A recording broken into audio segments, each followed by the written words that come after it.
How's it going, everybody? I'm your host Sean with Paper Planes, and this is my Dark Souls 2 tutorial video on character creation, understanding classes, and gifts. Oddly enough, character creation comes after a bit of a cutscene and some brief gameplay. In order to begin the process, you must first enter the home of the Firekeepers just across the bridge in Things Betwixt. After the scene, you will be prompted to give yourself a name and then choose your class, optional gift, and customize your appearance if you feel it necessary. Class selections aren't in any way binding you to a certain style of play. You always have total control over how you choose to progress your character, including leveling, which stats you enhance, weapons and armor you equip, and also which covenants you may want to join. It's important to understand that whichever class you choose should primarily be determined by which style of play you'd like to enjoy in the early stages of the game, as class selection merely determines your starting stats and equipment. Don't worry too much if the class you select ends up letting you down. You're still early in the game and you can create multiple characters, so experiment with it a bit and decide for yourself. Veterans of the Souls series will also know that the soul levels have played a big role in the previous games, so for the purpose of PvP and co-op, you might want to try to have a plan on how far of level progression you will allow your character.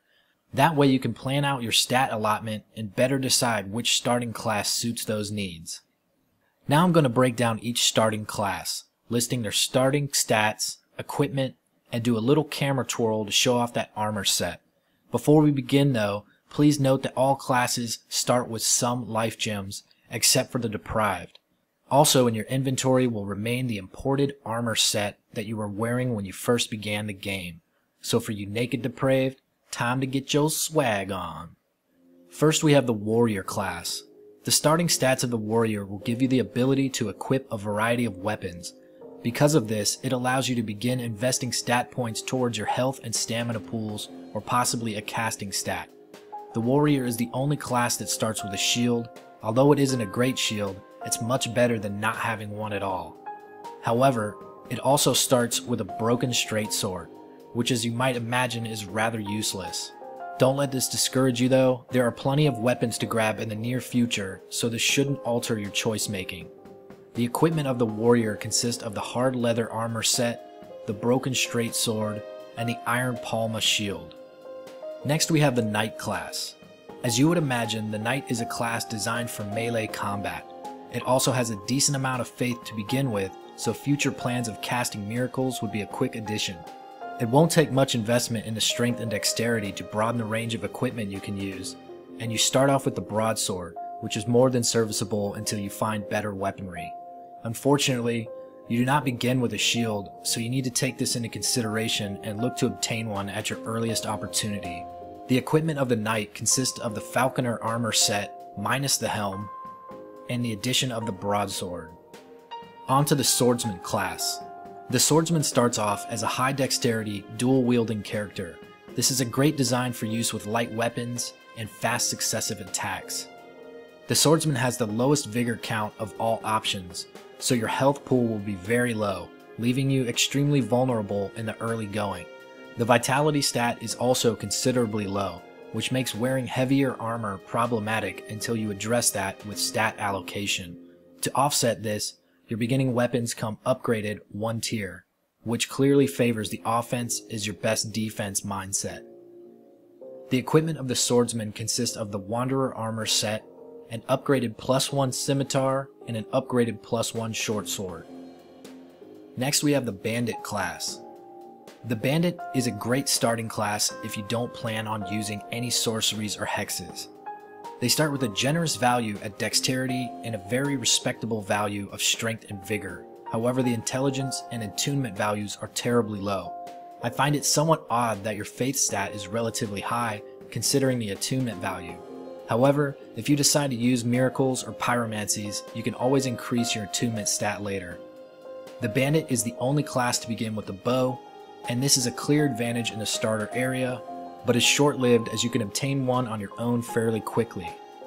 The equipment of the Bandit consists of the Bandit armor set, the hand axe, the short bow, and some wood arrows. Now on to the Cleric class. The Cleric seems to be a great starter class for those who want to play a fighter/caster hybrid style. While the Cleric begins with plenty of faith and attunement to cast the basic miracles, they also have the strength and vigor to do well in melee encounters. Don't forget you can hold your melee weapon with both hands to meet the strength requirements of heavier weapons, as you're not quite strong enough for your starter mace. Yes, I find it odd that they begin you with a weapon that you can't properly use one-handed. I'd personally raise endurance early on with this class, as it is so low that blocking and attacking will be an issue with your available stamina.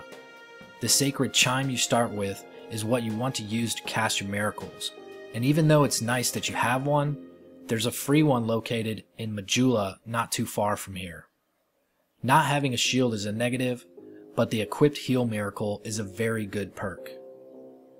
The equipment of the Cleric consists of the Archdrake robes, the Cleric's sacred chime, the mace, and the heal miracle. Next we have the Sorcerer class. As you would expect, the Sorcerer class has high intelligence and attunement. This of course allows you to cast sorceries faster, more frequently, and with a stronger effect. I'd advise against selecting this class unless you desire to use sorcery as your main form of combat from the very beginning. Your starter values in the stats for strength and dexterity are so low that you'll be rather ineffective at melee combat. Yes, beginning with the Sorcerer Staff and the Soul Arrow spell is a major advantage early in the game, but learning melee techniques and how to evade and fight up close is what you need to gain from the starter zones more than anything else. And besides, you will run out of uses for spells after a certain time without refreshing at a bonfire, but you'll never run out of that good old-fashioned hack and slash. The equipment of the Sorcerer consists of the Black Hollow Mage Robe and the imported trousers, as well as the Sorcerer's Staff, the Dagger, and the Soul Arrow sorcery spell. Next up we have the Explorer class. I consider the Explorer to be a good option for any playstyle, but not a great option for one style in particular.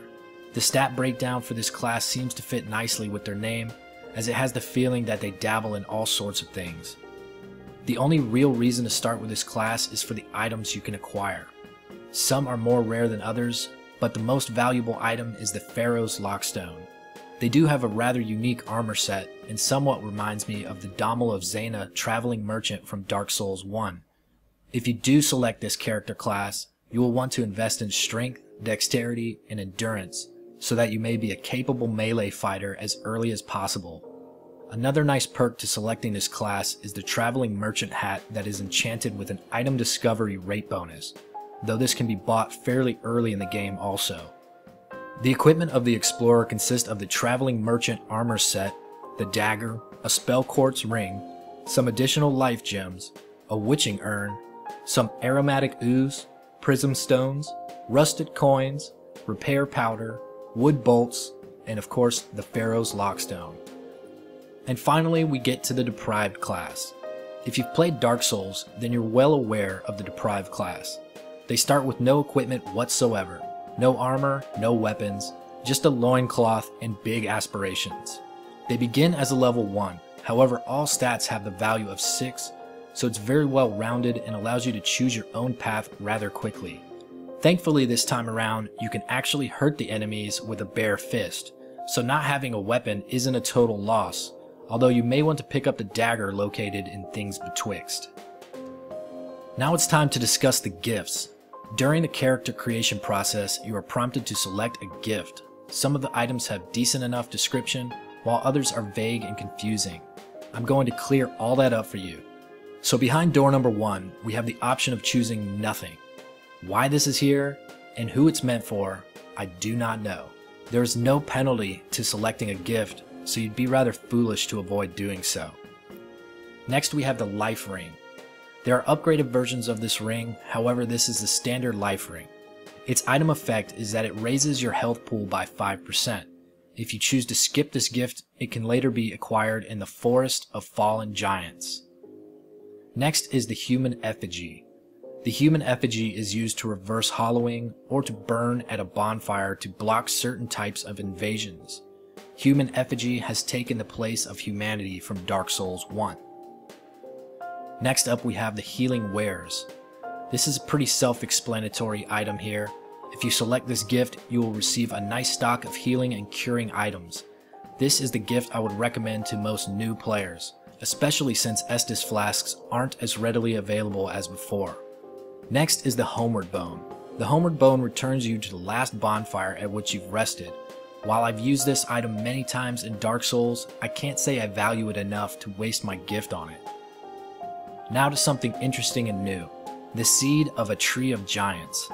This item is for online play use only, as it makes the artificial intelligence enemies you face in the game also the enemies of anyone invading you. No longer can your invader roam around freely while you have to fend for your life against foes of all kinds. They too will have to watch their back as they go on the hunt. I absolutely love the idea of this item, however you can also obtain it later in the Forest of Fallen Giants, so selecting it is up to you. Next is the Bonfire Aesthetic. The description of this item is somewhat vague, so let's expand on the definition here. When you burn this item in the bonfire, it makes the enemies in that relative zone have the strength of New Game Plus enemies. This effect is irreversible. Also, it remains through all of your New Game Plus playthroughs.